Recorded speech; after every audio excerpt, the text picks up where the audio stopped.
Shalom saudara kekasih dalam Tuhan Yesus Kristus. Haleluya, haleluya, haleluya. Kita jumpa lagi di pagi hari Minggu yang luar biasa ini. Tetap stay at home, stay healthy, dan tetap semangat. Amin saudara, puji Tuhan. Pada pagi hari ini kita jumpa untuk bersama-sama dalam ibadah secara online. Mari saudara-saudara, kita sudah persiapkan hati. Tentu saya percaya semua sudah mempersiapkan segala sesuatunya untuk ibadah secara online ini. Saudara kekasih dalam Tuhan, saya mau berbagi akan kebenaran firman Tuhan. Mari saya mengajak kita satu di dalam doa. Haleluya. Mari kita berdoa.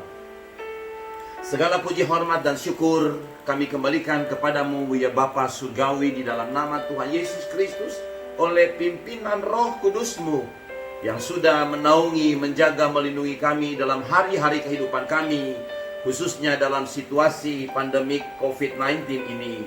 Kami mengucap syukur bahwa perlindungan Tuhan nyata. Engkau menjaga kami seperti biji matamu sendiri. Dan hamba percaya bahwa hari ini adalah hari yang terus dalam berkat Tuhan, dalam kekuatan kesehatan Tuhan, dalam sukacita dan damai sejahtera. Dan biarlah shalom itu Engkau curahkan terus dalam kehidupan kami. Terpujilah Engkau yang sudah memberi nafas hidup buat kami. Engkau memberi rezeki buat kami. Engkau memelihara kami, dan kami boleh terus hidup dalam kecukupan Tuhan. Tidak kekurangan apa-apa. Yang sakit Tuhan Engkau jamah dan Engkau sembuhkan. Yang lemah Tuhan kuatkan. Yang bimbang Tuhan teguhkan. Di dalam nama Tuhan Yesus, yang putus asa tidak dihempaskan dan tidak binasa, sebab Tuhan mengambil kembali. Di dalam nama Tuhan Yesus, mari Bapa urapi setiap hati pendengaran kami. Hamba akan berbagi dari kebenaran firman-Mu. Firman-Mu itu pelita bagi kaki kami dan terang bagi jalan kami. Mari Roh Kudus, Engkau impartasikan pewahyuan kebenaran firman bagi setiap kami, jemaat Tuhan dan semua pemirsa yang mendengarnya. Dan hamba percaya firman-Mu tidak pernah kembali dengan sia-sia, tapi akan terjadi multiplicate, ada terjadi pelipat gandaan dalam setiap kehidupan kami. Semua orang yang mendengar dan melakukan akan firman-Mu. Di dalam nama Tuhan Yesus, pakai hamba-Mu menjadi saluran berkat hari ini. Haleluya. Di dalam nama Tuhan Yesus, aku hamba-Mu sudah berdoa. Orang-orang yang diberkati bersama-sama katakan amin, amin, amin. Saudara kekasih di dalam Tuhan Yesus Kristus, saya bersyukur atas anugerah, kasih, dan pemeliharaan Tuhan sehingga kita masih terus berjumpa di hari yang luar biasa ini. Pada pagi hari ini saya mau berbicara tentang bertunas, berbunga, dan berbuah.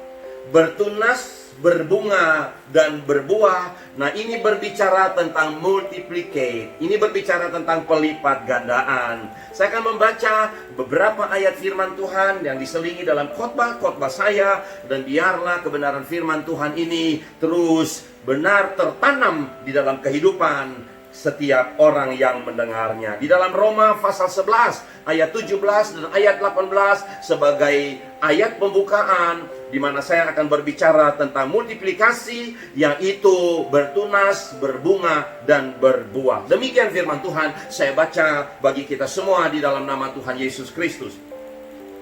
Karena itu, apabila beberapa cabang telah dipatahkan dan kamu sebagai tunas liar telah dicangkokkan di antaranya dan turut mendapat bagian dalam akar pohon zaitun yang penuh getah.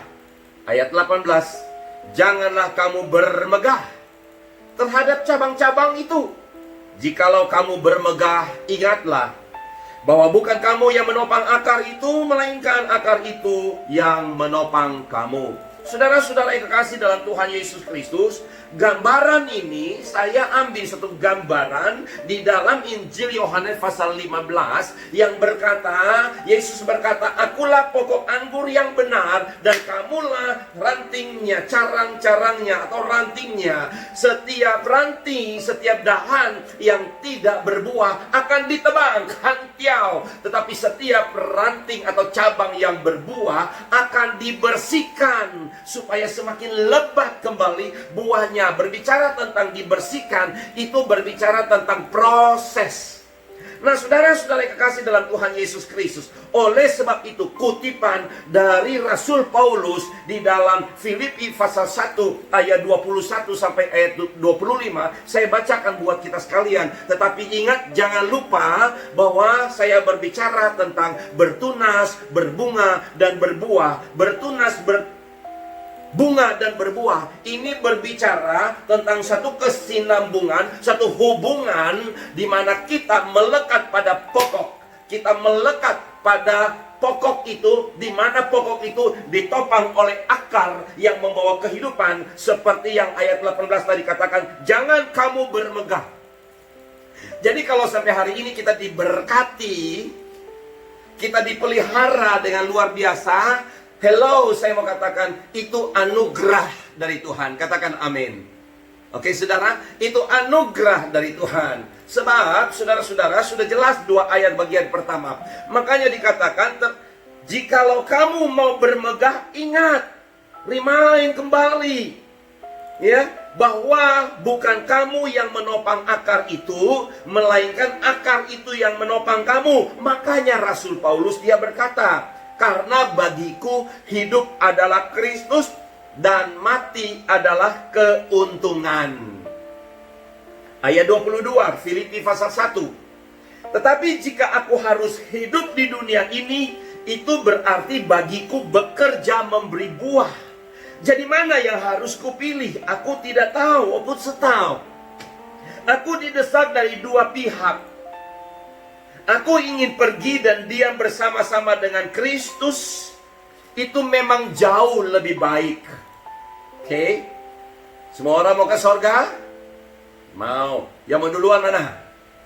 Nah, ini persoalan. Tapi Rasul Paulus dia bilang, ya, aku ingin pergi dan diam bersama-sama dengan Kristus. Itu memang jauh lebih baik. Tapi ayat 24. Nah, ini perlu direnungkan. Tetapi lebih perlu untuk tinggal di dunia ini. Why? Semua. Mengapa? Sampai Rasul Paulus bilang, tetapi lebih perlu untuk tinggal di dunia ini. Bukan karena Rasul Paulus seperti kebanyakan orang yang rame-rame. Shalom saudara-saudara yang kekasih di dalam Tuhan Yesus Kristus. Sorga penuh kemuliaan. Sorga tidak ada ratap gertak tangis. Sorga tidak ada kesedihan. Di sorga penuh dengan kemuliaan. Saudara, berapa banyak saudara yang mau ke sorga? Wah, semua pada angkat tangan. Amin, haleluya. Semua angkat tangan pengen ke sorga. Saya tanya pada saudara, yang mau duluan siapa? Angkat tangan. Boro-boro gak ada satupun yang mau duluan, saudara.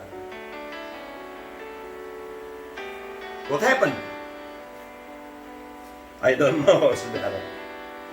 Tetapi Rasul Paulus punya alasan, dia bilang, untuk ke sorga itu idamanku, itu lebih baik, itu jauh lebih baik. Ayat 23, tapi ayat 24 ini menjadi satu yang harus kita renungkan, kita pikirkan.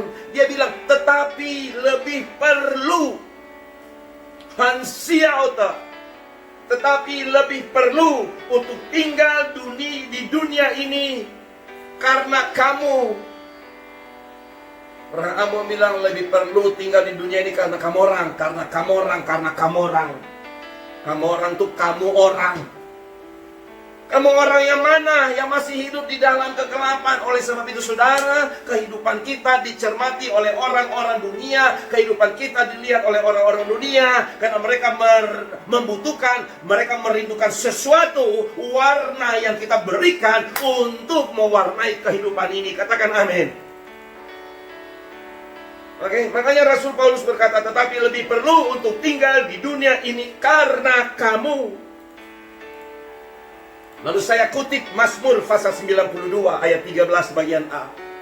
Orang-orang benar akan bertunas seperti korma. Orang-orang benar akan bertunas seperti korma. Artinya apa, saudara-saudara?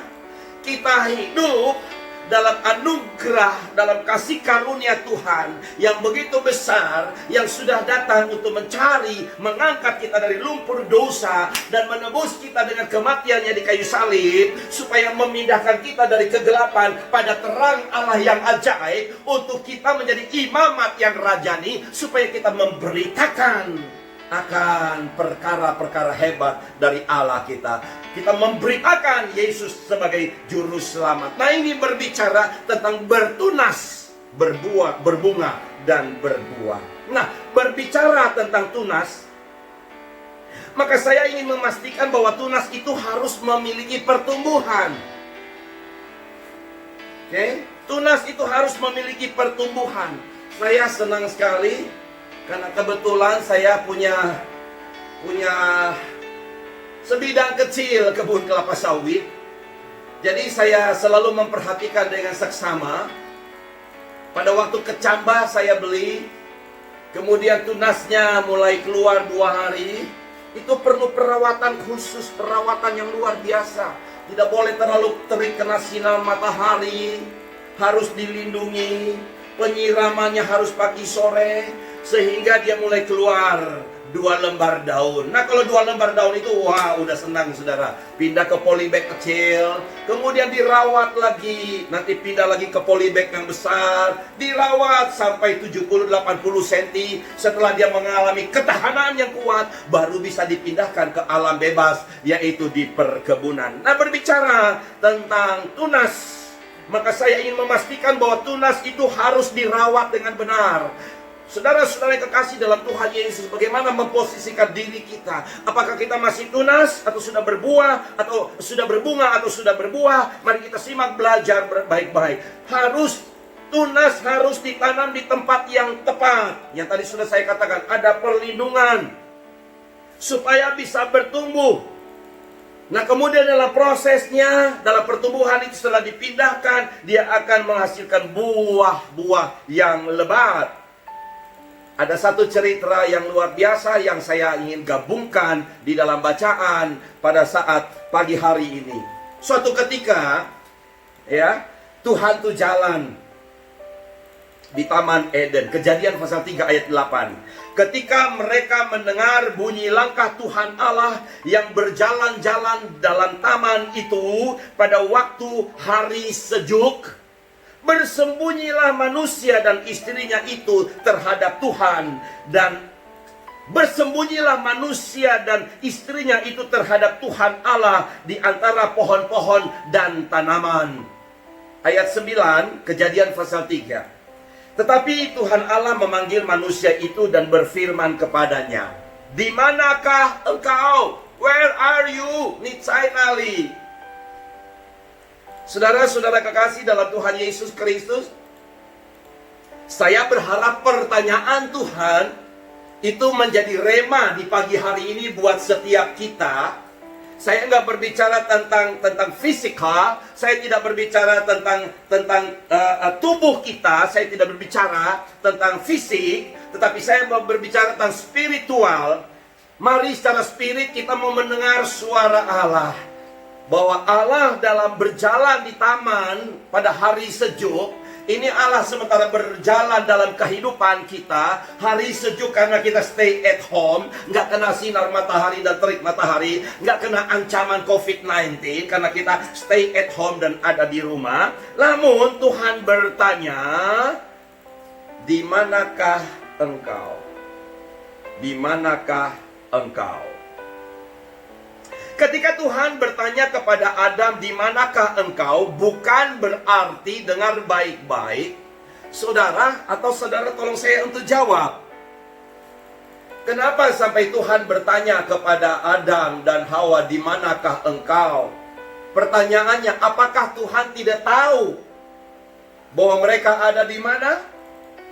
Saya yakin 1000% semua orang akan menjawab, Tuhan tahu. Sebab Tuhan kita adalah Tuhan yang maha tahu.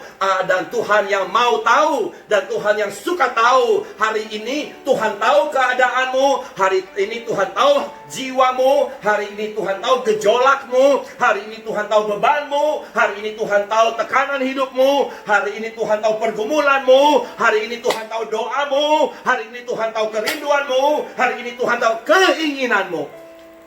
Makanya firman Tuhan minggu kemarin, nyatakanlah semua keinginanmu di dalam doa dengan pengucapan syukur kepada Allah. Amin, saudara. Tuhan tahu, Tuhan mau tahu. Tapi Tuhan sengaja bertanya kepada Adam dan Hawa, di manakah engkau? Kenapa Tuhan bertanya begini? Saya punya satu pemikiran yang sangat mendasar. Tuhan bertanya bukan karena Tuhan gak tahu, tetapi Tuhan sengaja bertanya supaya manusia itu sadar pada hakikatnya dia sebenarnya berada di mana. Supaya manusia itu dia terceli, oh aku ada di mana. Kadangkala teguran keras. Saya pernah buat di status saya, kata-kata yang keras menyakitkan belum tentu salah. Namun ada kata-kata yang indah, kata-kata yang baik, dan kata-kata yang lembut, tapi belum tentu benar, saudara-saudaraku. Sebab itu kita harus waspada, kita harus sadar diri. Hari ini Tuhan tanya, where are you? Hari ini Tuhan tanya, Anda ada di mana? Secara spirit, Anda ada di mana? Secara roh, Anda ada di mana?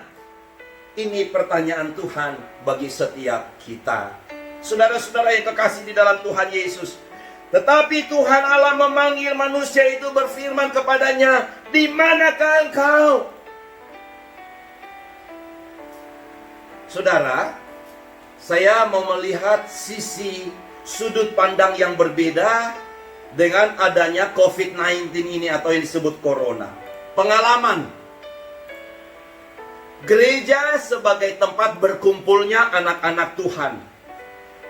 Namun sering didapati suatu kenyataan di mana esensi dan nilai-nilai dari gereja itu telah jauh meleset dari standar yang Tuhan tentukan dan yang Tuhan mau.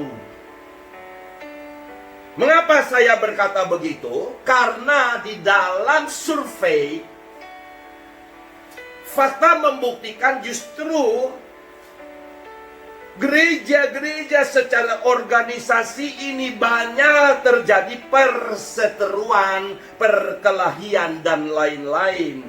Antara satu gereja dengan gereja yang lain. Antara gereja yang merasa dirinya yang paling benar dengan gereja yang lain. Antara gereja yang merasa dirinya yang paling kaya dengan gereja yang lain. Sehingga tanpa ada belas kasih sedikit pun, saudara-saudara, dengan promosi-promosi yang menggiurkan, dengan propaganda yang luar biasa, dengan spanduk-spanduk yang luar biasa, bukan menjerat orang yang di luar itu, orang yang di luar kelompok itu, tetapi justru memancing domba-domba dari kandang-kandang yang lain. Ini bicara soal, ini bicara abstraknya demikian. Lalu jemaat-jemaat yang dasarnya tidak teguh karena hadir di gereja, wow, gereja ini musiknya luar biasa, full spirit. Full spirit apanya, saudara-saudaraku? Saya kadang-kadang bingung dengan orang bicara soal full spirit. Ya. Di dalam musik itu ada 3 unsur penting. Oke?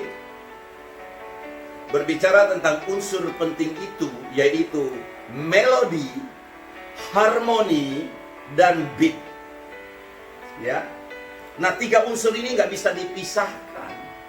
Kita lihat gereja-gereja yang dominan dengan beat yang lebih tinggi, cenderungnya anak muda. Kenapa? Ada sugesti. secara emosional, drama yang dum dum dum dum. Kemana? Sudah kayak orang lagi on, saudara-saudara. Tapi oke lah, no problem. Tidak perlu dijustifikasi akan hal. Tapi esensinya apa? Nah, itu yang tadi saya katakan, promosi-promosi yang menggiurkan. Ada bahkan sampai ada door prize. Aduh, ampun deh. Ada yang dengar gini mungkin tersinggung. Ada handphone di bawah tempat duduk. Saudara-saudara, Anda semua diberkati. Haleluya. Coba yang punya iman, angkat tangan dalam hitungan ketiga. 1, 2, 3, semua angkat tangan. Jangan turunkan, hitungan ketiga. 1, 2, 3. Pegang di bawah tempat duduk. Yang beriman, yang berkenan, dia akan mendapat hadiah door prize. Wih, ada handphone. Wow, luar biasa. Dan ini cepat merebak, tersiar seperti virus corona. Minggu depan lebih banyak orang datang lagi. Esensinya, belum tentu orang datang cari Tuhan, tapi orang datang cari door prize. Tapi itulah fakta. Makanya terjadi perselisihan, perseteruan. Kesian gereja-gereja yang kecil, jemaat yang sederhana, yang belum punya kemampuan untuk beli sound system yang luar biasa, yang belum punya kemampuan untuk bikin door prize yang menggiurkan. Saudara-saudara, coba bayangkan, hei Anda coba membayangkan bagaimana pilunya, bagaimana perihnya hati sang gembala tua yang berbatik kumal, yang berbatik yang sudah mulai pudar, yang income per kapitanya di bawah standar UMR, menghidupkan diri dan rumah tangganya, tapi dia sudah merintis puluhan tahun pada gerejanya yang kecil itu, kemudian dengan gampang dicaplok dengan gereja kaya. Saudara, terjadi perseteruan. Apakah ini menyenangkan hati Tuhan? Saya percaya bahwa Tuhan juga sedih melihat kejadian seperti ini. Makanya diizinkan COVID-19, bukan kebetulan terjadi, supaya mari kita masing-masing introspeksi diri, di mana kita ditanam. Tuhan tanya pada manusia itu, hei manusia, di manakah engkau? Nitainali, where are you? Supaya kita sadar pada hakikatnya kita dipanggil Tuhan untuk menjadi garam dan terang. Kita datang untuk melayani, bukan dilayani. Ini kebenaran firman Tuhan yang saya mau sharekan buat saudara. Saya punya titel, saya punya skill, saya punya kemampuan, saya punya propaganda hidup yang bisa saya lakukan dalam hidup saya. Tapi saya memilih tinggal di pedalaman 30 tahun lebih untuk menjangkau suku-suku yang terabaikan, untuk menjangkau suku-suku yang terpencil, untuk menjangkau orang-orang yang dimarginalkan sampai ke Sumba Barat Daya. Saya masuk ke pedalaman, saudara-saudara. Saya bekerja dengan mereka, dan saudara-saudara, kita boleh mendapat jiwa bagi Tuhan Yesus Kristus. Ini yang Tuhan mau. Haleluya.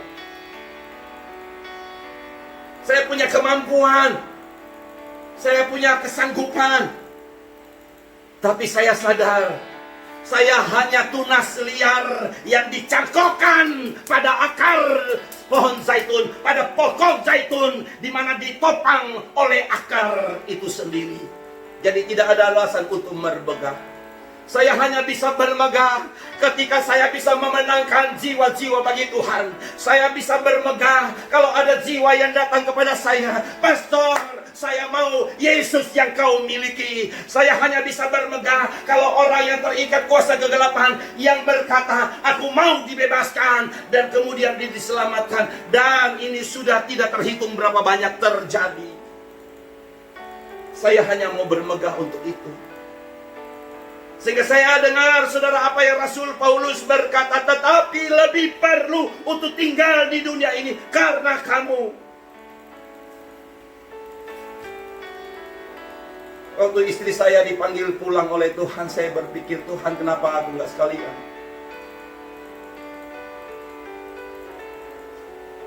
Tuhan berkata, Samson, tanggung jawabmu belum selesai. Anak-anakmu membutuhkan engkau, dan ribuan anak rohanimu membutuhkan engkau. Tetap bekerja di dalam ladangku. Amin Tuhan. Sebab itu jangan kamu bermegah terhadap cabang-cabang yang sudah dipatahkan, supaya kamu dicangkokkan. Sebab bukan kamu yang menopang akar, melainkan akar itu yang menopang kamu. Nah, oleh sebab itu, untuk supaya kita bisa berbuah, kita perlu tahu. Ketika Tuhan bertanya, Samson, where are you? Ni在哪里? 我说我在这里. Saudara-saudara yang kekasih di dalam Tuhan Yesus Kristus, hari ini firman Tuhan datang mengajar kepada kita supaya untuk berbuah, mulai dari bertunas, berbunga, dan berbuah. Nah, saya berbicara tentang multiplicate. Itu melalui proses yang tidak gampang. Bagaimana sehingga pohon korma dia bisa berbuah di padang gurun dan tahan terhadap badai pasir, badai tofan yang menghantam dia. Korma ini diambil, saudara-saudara, dan kemudian digali lubang ke dalam 75-100 cm. Korma ini ditanam ke bawah, ditutup, ditindis pakai batu, ditekan, ditutup lagi pakai tanah, saudaraku. Dan kemudian saudara, biarkan korma ini berusaha sendiri. Dia tidak tumbuh ke atas, tetapi dia tumbuh ke bawah, saudaraku. Dia mencari air, sumber kehidupan, sampai dia bertemu sumber kehidupan. Ada kekuatan, maka dia mendobrak batu, apapun yang menghalangi dia di atas, baru dia muncul. Oleh sebab itu, korma tidak pernah ada sejarahnya tumbang gara-gara badai. Orang yang bertunas, berbunga, dan berbuah di dalam Tuhan Yesus Kristus, maka badai pencobaan apapun, COVID-19 atau masalah apapun, tidak akan menumbangkan dia. Sebab Allah ada beserta dengan dia. Katakan amin, saudara. Sebab itu, saudara kekasih, yang pertama, saya berbicara tentang multiplicate. Bertunas, berbunga, dan berbuah. Sekarang saya berbicara tentang berbuah, karena kita semula mulai proses itu. Jadi kalau Tuhan izinkan COVID-19, supaya kita sadar kita ini ada di mana pada hakikatnya, sesuai dengan rencana Allah. Amin, saudara. Jadi nggak perlu ribut-ribut untuk harus ibadah di gereja secara offline dan sebagainya. Sebelum COVID ini teratasi dan pemerintah mengumumkan akan hal itu, mari bertahan diri. Ibadah bukan hanya ngumpul di gereja. Justru esensi dan nilai ibadah itu ada dalam rumah tanggamu. Dari Yerusalem adalah rumah tangga keluargamu. Yudea, Samaria, baru ke ujung bumi. Katakan amin, saudara. Nah, untuk berbuah, buah lebat, hasil dari buah. Sekarang saya berbicara tentang kedewasaan rohani. Yang pertama, dengar baik-baik. Kalau saudara sudah diberkati, sudah punya buah yang lebat, maka bagian yang pertama ini penting, hansiata, very important. You remember, saudaraku, pohon tidak pernah makan buahnya. Maksud saya, saudara paham? Pohon mangga tidak pernah makan mangga. Jadi pohon tidak pernah makan buahnya sendiri.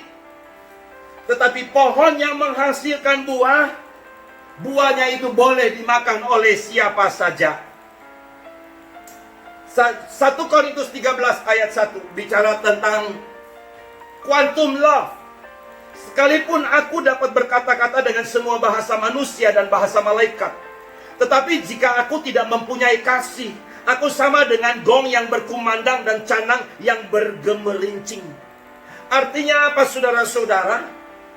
Orang yang sudah bertunas, berbunga, berbuah di dalam Kristus, mutlak adanya menampilkan itu kepada orang lain, supaya orang lain bisa menikmati kasih Kristus yang ada di dalam kehidupan kita. Berarti, saudara, saya katakan tadi, pohon tidak makan buahnya sendiri. Artinya kita tidak egois, hidup untuk diri sendiri, tapi mutlak kita harus hidup menjadi berkat bagi sesama, berbuat baik supaya orang melihat terangmu dan memuliakan Bapamu di sorga melalui apa? Perbuatan baikmu. Firman Tuhan yang sudah saya sampaikan minggu kemarin. Jadi ketika orang sudah diberkati tetapi mengenyangkan diri sendiri, I'm so sorry. Dia bukan pohon yang baik.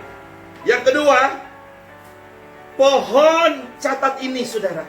Pohon tidak pernah tersinggung jika buahnya dipetik. Oke. Pohon tidak pernah tersinggung jika buahnya dipetik. Matius 7 ayat 16 sampai 20 saya bacakan.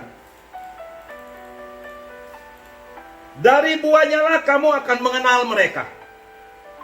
Dapatkah orang memetik buah anggur dari semak duri atau buah ara dari rumput duri?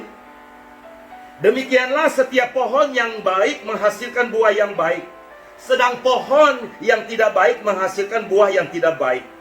Ayat 18, tidak mungkin pohon yang baik itu menghasilkan buah yang tidak baik, atau pohon yang tidak baik menghasilkan buah yang baik. Jadi saudara, Yesus tanya engkau ada di mana? Mari kita sadar kita ini tertanam di mana, supaya kita menghasilkan buah kita buah apa? Buah yang baik atau buah yang tidak baik? Choice. Hidup adalah pilihan. Ayat 19. Dan setiap pohon yang tidak menghasilkan buah yang baik, pasti, ayat ini perhatikan sekali lagi. Dan setiap pohon yang tidak menghasilkan buah yang baik, pasti ditebang dan dibuang ke dalam api. This is warning. Ini peringatan. Pohon yang menghasilkan buah yang tidak baik, pasti ditebang dan buang ke dalam api. Ayat 20 terakhir. Jadi dari buahnya lah kamu akan mengenal mereka. Nah, yang kedua berbicara tentang pohon tidak pernah tersinggung jika buahnya dipetik. Artinya apa saudara-saudara?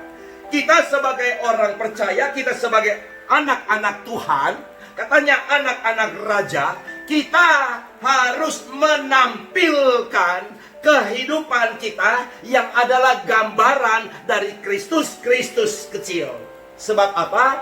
Orang Kristen adalah orang Kristus. Orang Kristen berbicara tentang anointing from the God. Kristen berbicara tentang pengurapan dari Allah. Orang Kristen adalah orang yang sudah diurapi. Anda diurapi. Bukan cuma cari minyak urapan. Bukan kucuk-kucuk KKR cari diurapi. Bukan setiap minggu di gereja cari diurapi. Tapi nggak buat apa-apa. Itu mah konyol saudara. Tapi saudara pastikan orang yang diurapi. Anda orang Kristen. Anda sudah lahir baru. Anda sudah dibaptiskan. Anda sudah makan perjamuan kudus. Anda diurapi oleh Tuhan. Saudara diurapi, saya diurapi. Tujuan pengurapan itu supaya Tuhan dipermuliakan lewat kehidupan saudara. Katakan amin saudara. Jadi mulai hari ini stop. Kalau hanya ke gereja cari diurapi, gak ngefek. Nanti ada kesempatan saya berbicara tentang pengurapan secara tuntas. 2 jenis pengurapan dalam Bible. Sebab itu Bapak Ibu Saudara kekasih dalam Tuhan Yesus Kristus, pemirsa sekalian saya kasihi, pohon tidak pernah tersinggung jika buahnya dipetik. Artinya apa saudara-saudara? Justru ini yang Tuhan mau. Setelah kita berbuah, biarlah buah kita dinikmati oleh orang lain. Amin saudara. Yang terakhir, yang ketiga, pohon yang berbuah itu sudah pasti terjadi pelipat gandaan atau multiplikasi. 2 Petrus 3 ayat 9 janji Tuhan. Tuhan tidak lalai menepati janjinya.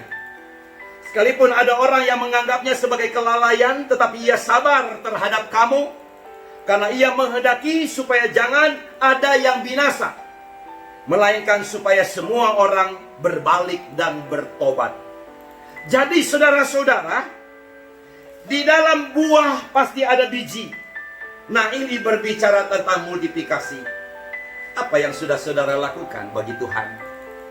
Setelah Tuhan Yesus melalui penderitaan, kematian, dan kebangkitan menebus saudara dan saya, membuat kita menjadi anak-anak Tuhan dilahirkan kembali. Adakah kita sudah menghasilkan buah? Biarlah kita mulai sadar untuk menghasilkan buah dan terjadi pelipat gandaan.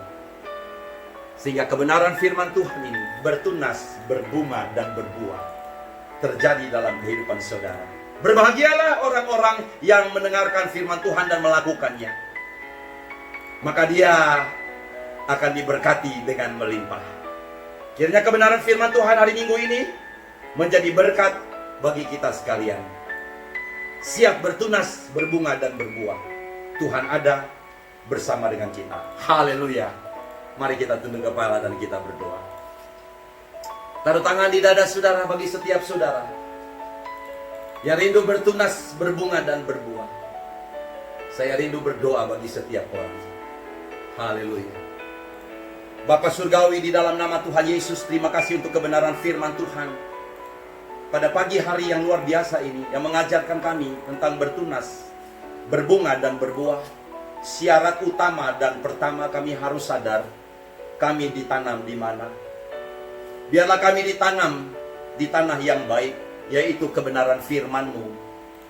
Sebab pohon yang baik tidak mungkin menghasilkan buah yang tidak baik.